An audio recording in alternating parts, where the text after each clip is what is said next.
I know better than to do this, and I'm embarrassed to admit that I fell into this reading trap while reading one of the most significant parts in the Bible. This verse is something that I'm familiar with, so I'm not making an excuse, but when you have a routine like I do, reading every single day, sharing daily devotionals, you get in this pattern of doing things, and you can get caught up in just skimming over scripture because you've read it before. Again, not a good excuse, but I'm thankful that I reread this verse a number of times and then went to commentary, which I'm going to go to in just a moment, regarding crucifixion. Most know the story of Jesus being crucified.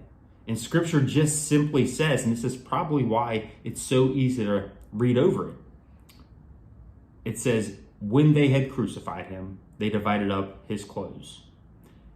So Jesus refused the drink, and it says, then they crucified him, just kind of brushing it off like it was no big deal.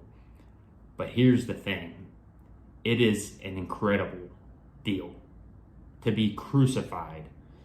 We know what that means, but do you really know what that means? If you don't, strap yourself in, because I'm about to share with you a little bit that I've read in commentary to really, it's uncomfortable. It's pretty horrific. And no ordinary or regular person would have done what Jesus did voluntarily. And he did it out of love. Try to wrap your head around this. So before reading this, if you haven't seen The Passion of the Christ, I feel like that paints a pretty accurate representation of maybe what Jesus looked like. Because here's the thing. Most believers, I would think, have either seen, or even unbelievers, have seen Jesus on a cross, that symbol that the faith uses. I know we have one in our house, but Jesus is barely wounded. There's, a cut on his side when he was struck with the spear. That's it. He didn't look like that. He was probably covered from head to toe in blood.